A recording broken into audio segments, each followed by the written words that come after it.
Behind is a lot of these young artists and young creators. There's a push to say, you know, be a doctor, be a lawyer, be this, be that, you know, from family ties and things like that. But what we fail to realize is finding out what their niche is. You know, every kid, every young person has a niche, something that they would do without having to worry about being asked to do it, right? And so there's a lot of young creators, writers, producers, artists, painters, just like in that whole creative space. And we were able to tie the mental health field to music. And so I don't know if anybody on here is a fan of music or if they listen to music, you know, artists, you know, that are out now, but Kendrick Lamar has a new album that's out. And it's, to me, it is a staple for mental health. It's a staple for mental health. So a lot of his project talks about trauma growing up and how it relates to him as being a man and his manhood. You know, how is he as a man, you know, as a provider and, you know, all of that. So one session that we've done is breaking down the lyrics of songs, because one thing you'll realize is when you're talking to youth, they always got earphones in, they listening to something. So that's something that's being fed into their, you know, like that's being fed to them, you know, so we want to pay attention to exactly what they're listening to and also teach them to pay attention to what they're listening to. So there was a song that we were focused on called Father Time by Kendrick Lamar. And we wanted to kind of go through the lyrics, but this is something that we normally do with the youth and all I see is the adults. So it's a little strange. No, it's not strange. I mean, if you listen to Marvin Gaye, Curtis Mayfield, I swear I was just thinking the same thing. Yeah, exactly. You know, I mean, this is what we listened to when we were coming up. The message is the same. What's going on? Inner city blues, yes, all that. The last poets, you know, when they were fighting apartheid, come on now. It's nothing new. He just it really isn't. I was just thinking that. That's too funny that you said that. But you know what, Sister Camilla, I'm feeling some kind of way. What you trying to say that, like, because we owe we down? You know what? No, okay, so let me break it down for you. Let me break it down for you. Break it down and let it be broke. Yeah. So what people don't realize is music is really a universal language. Not only that, it's also therapy. I mean, think about it. You know, when you feel in some kind of way, whether you're going through something, whether it's an exciting moment, a lot of people turn to music, right? And sometimes we don't pay attention to the lyrics, but what I'm learning and working with a lot of these young artists and these young creators is that is their therapy. You really want to know what they think? Listen to what they're listening to. So can I share something with you? I created a group out of a loss for something to do on a Friday in an outpatient program. I was just at a loss. It was a Friday. And I said, okay, let me come up with a group. So I created a group called Experiential Music Therapy. And what I do is I have the participants each choose a song and we listen to the song, like, you know, on whatever platform, Spotify, YouTube, whatever. We listen to the song and we read the lyrics. We put the lyrics up on the screen. And then afterwards, the person who chose the song has to agree to talk about what was going on in their life when they first discovered this song or it discovered them. What feelings does it invoke now that they're listening to it later? And what message would they say was most prevalent in that song? And I tell you, I expanded my music library exponentially by this. So what you're saying, it's proven to be true. Music is therapeutic, is very much universal. And I found myself being exposed to songs by artists that are in genres that I swore I would never listen to, you know, like hillbilly bluegrass, and you listen to the lyrics And they talking about being poor, being broke, being mad, being abused, feeling lost. Same, you know what I mean? So yes, you're right. You're absolutely right. And I just wanted to chime in on that. You're absolutely right. And that group has proven to be extremely powerful. And I've never done it where someone said, oh, this group was bunk. Well, no, you know what? And here's the thing too. We have, and one thing that we teach is being able to pay homage, right? We know sometimes they don't know where it comes from. But I'm so notorious for, if you play something in 2022 and I hear that beat, I'm like, okay, let's go back to the original song.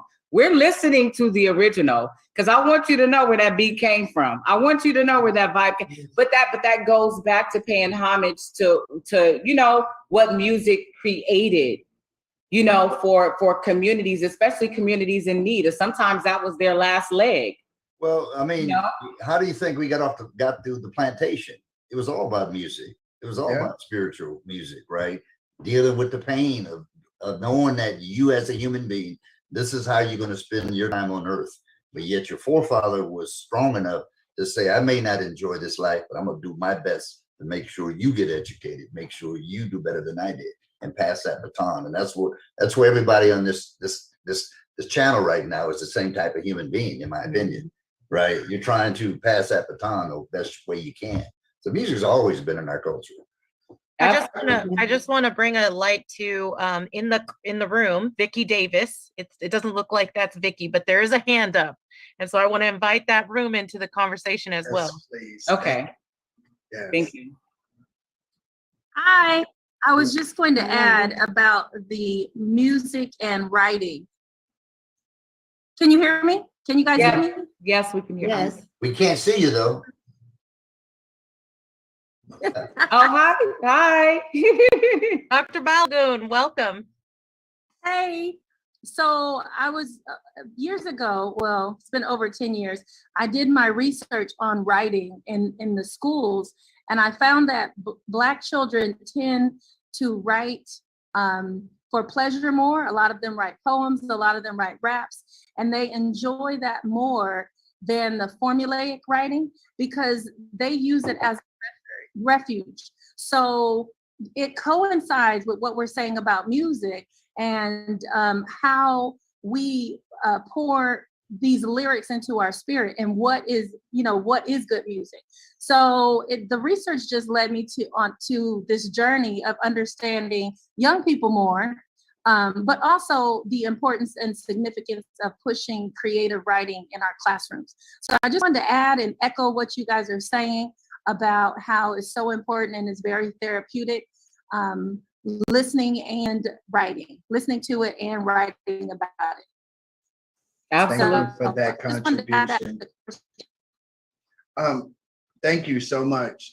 Sister Camila, I can mash. Oh, go ahead, Miss Betty. Okay, I just wanted to add a note on the music, and I hope that we could somehow return to the lyrics of respect in our music, because you know, in our day we had love songs. Men wooed the women and the girls, and you know, hey girl, I want you to know, you know what I mean? I'm gonna miss you, and the women sang love songs to men. But now all the respect for the woman is gone. And when you hear some of the lyrics to these songs, I just can't believe what they're saying, and that the females buy. They purchase the music. They actually, I mean, the guy who sings what, booted and tooted or something, tooted and booted, and it was like number one, tooted and booted. Can you believe that? Miss So Betty, you just have sex and that's it, and now you just throw you to the curb. And it Miss was like Betty, a number one hit. Can I offer you a different point of view Yes. out of complete respect? Yes, ma'am. Okay, so let me say this. By nature, how I'm attracted to music is my father was a self-taught jazz and gospel musician from Chicago. And so I can't sing. If you ask me to sing, everybody gonna just leave this chat and just leave this whole event, right? Yeah. However, I hear and I see music differently and I write very differently because of it. And one thing that I want to say is that we miss what the message is and what the trauma is, because when we hear be and ho and this and that, all the things that we considered and we were taught as disrespect, at that point, we're cutting the record off. We don't want to hear it. I don't want to hear that mess. My mother is old school, so we couldn't play that around her. You know what I'm saying? And just for me, in doing the type of work that I do, I had to understand this is their outlet. So if I gotta listen to a couple of cuss words to get to what that message is, I am willing to do that. But I understand. I think I would too if it were only a couple. Well, yeah. But you know what, Miss Betty? But then Yes. also we have to think about this. So what I had to do was think about the bigger picture, right? So once I'm open enough to hear it, although I'm cringing and clutching the pearls that's not around my neck, right? Right. As long as I'm willing to be open enough to hear it without judgment, that opens up the door for a conversation. Mm-hmm. Now we can talk about, well, what are you saying? So why do you feel that way? Well, why, you know what I'm saying? And now we can start actually having that conversation. That is what that right there is where the gym is. But people normally they don't get past what they consider the disrespect to even get to what the message is. Right. Well, you know, I do discuss things like that with my granddaughters, who are really young women now, and we've had those discussions over the years. But Yes. even the music itself, that's one thing, but the disrespect of women, because I remember even growing up in the projects, the guys would sit on the porch at night. Most of the girls couldn't come out. My mother would not let us out. We had to stay in when it got dark. But if we were passing by a porch where a group of boys were, you knew they were talking about something, but they would become absolutely quiet. Hi, Betty. Hey, Shirley. You never heard them. We never heard a guy curse us. And the first time a guy cursed me as an adult, I was just so highly offended, hurt, insulted. I could not believe it because we weren't raised that way. And Right. we never heard that in our community, even though it was the Lower Ninth Ward ghetto. We never heard them disrespect us at all. Right. And that's just amazing that now it seems to be difficult to bring them back. But you have parents who sit around and accept it. If they Oh, I mean, you have a lot of parents who actually speak to their children like that. Yeah, let's go there. Yeah, that's you know, true. when you actually talking to your child like that, but then you wondering why they communicating like that, because that's what they're being taught. Mhm. I mean, how Well, often do we see that? So I guess the thing that I'm putting out there is that it is a different environment. It's a Yes, different. it is. I'm old school personally. You know, although I'm younger, I'm still the way that I was raised. I'm old school personally, but in the field that I work in, I had to open up some kind of way, because if I don't let you in, then we can have a conversation even about your disrespect. Right. You know, or why you weren't taught to respect women, or why you weren't. We can't even.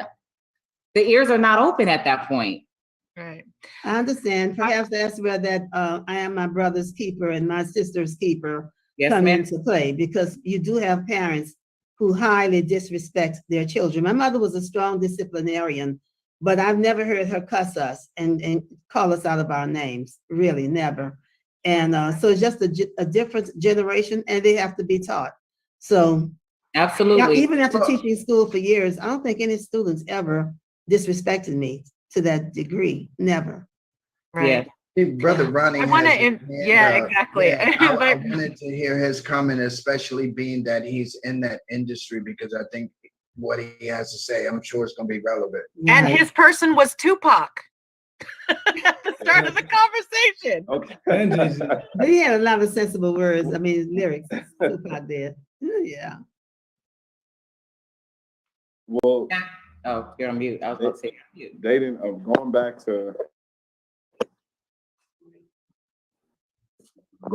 to what Miss Betty was saying, music, and trying to make. Can everybody hear me? Yes. It's You're cutting out a little bit, so just keep going. I think the computer's catching up to you. You're moving too fast. Well, while he's catching up, I just want to say, Miss Betty, not to be contradictory, but my grandmother and my mother, they was listening to blues in juke joints down south, and it was all what they call hoochie coochie music. It was all about sex, drinking, gambling. It just, they said it different. But that's really Bobby Blue Bland, BB King, Muddy Waters. That's what they was talking about. Yes, I was too young to realize how nasty they really was. Clarence, They Paul. they just said But they weren't, it but they weren't closed. using the vulgar terms like that. They were That's what no, but they were doing. being secretive because what they They were were. talking about was the same thing that they It talking wasn't about for kids. now. Right, but They it just wasn't called for something kids, different. right? It was like it wasn't meant for kids, Sister Betty. You're absolutely right. So they did it with a level of discretion. I totally Exactly, agree. they did, Yeah, they did. But they were still talking about the same thing. the same thing. Come They on were. now. But it just didn't Yeah. use those words, the terminology They was did. different. You did. They didn't. They Right. did. And Ronnie, I if you remember can listening try to- and Yeah, just go jump ahead. into the conversation. Yeah, just jump in for real, because we're not that formal. I tell you, all my kids were raised on Heat Wave and Atlantic Star. And Mhm. oh, did I say raised? I meant conceived. My bad. Should see. Okay, so Juanita, it looks like Ronnie maybe Ronnie. has lost connection, but I want to ask you, how many more minutes do we have left on our session? Mr. Simpson? Yes, it's 2 minutes, actually. 2 minutes. Okay, well, okay, so really quick, and we do a podcast called Raw Conversation. So this is how it happens in real life, you know, making sure everything is working properly and all that stuff. Murdoch, are we able to pull the lyrics on the screen, and we'll just play a clip of the song? Yeah, I think you have to give, There's Murdoch. somebody needs to be listed as. Yeah, co-host. I don't think that he has he has host We capability. have to, okay, because to see the lyrics was important. But I guess what we'll go ahead and do is to close out our 2 minutes, we'll go ahead and just play the song. Hopefully folks can catch the lyrics. If there's a couple of words that make you clench your pearls, let's just try to tune in on, you know, the message on the song. So it talks about daddy issues. So growing up with those issues, which present issues as a man, you know, in society. And so we'll go ahead and play some of that. But we are Envision Youth Services. EnvisionYouthServices.org is where you can find us. And we keep it as transparent as we can, right? Okay, so we'll go ahead and play it. Let me know if you guys can hear it good.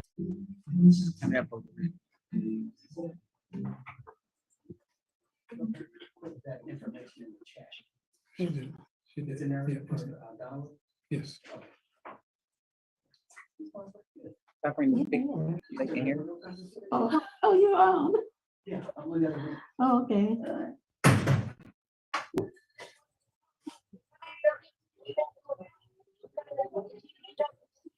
You can't hear it.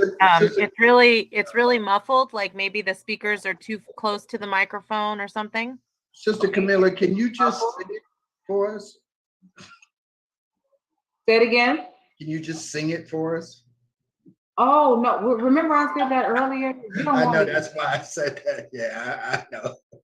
we're gonna, well, so okay, so this is what I'll say. I just want everybody to, you know, check out the lyrics of the song, but basically it just talks about, the bottom line is, it talks about, you know, the traumas that we experience and what we see as examples growing up and how it affects us in young adulthood and also in manhood, you know, becoming fathers, becoming men, becoming providers and protectors, you know, how all of those things, you know, play a role. And then the other thing is, I just wanted to say, I have a quick challenge. So I want to challenge all men in this platform, based on what you've gone through, what your profession is, what your life experience is, to be able to reach out to a young male that you can actually be an example for. But the biggest thing that I would ask is consistency. If you can be consistent, then don't commit yourself to it. A lot of youth are used to being abandoned. you know, so that's a huge thing. You know, I get attached and then you kind of disappear, you know? And so that would be my challenge. Thank you so much, Ms. Camila, welcome. for Thanks for that. sharing all of those thoughts. The song I think that you're referencing is "Father Time" by Kendrick Lamar. It So is. I just wanted to make sure that we said that out loud, so that if you wanted to go back and listen to the song later on, you had the opportunity to listen to the song and look at the lyrics at that point. Mr. Simpson, did you want to close us out? I think we've had some pretty interesting conversations. I saw Perry in there. Given some direction. And I think we've already followed all those. Everybody's contact info is in the chat. And Mr. Simpson, Dr. Kadir. For me, I really enjoyed all the dialogue. Definitely it was inspiring and enlightening from my side, especially. And I look forward to connecting with everybody on a, you know, in different areas. I think it's a really, you know, small group, but a powerful group that I can see here. I just want to say thank you for an opportunity to be a part of this forum. It was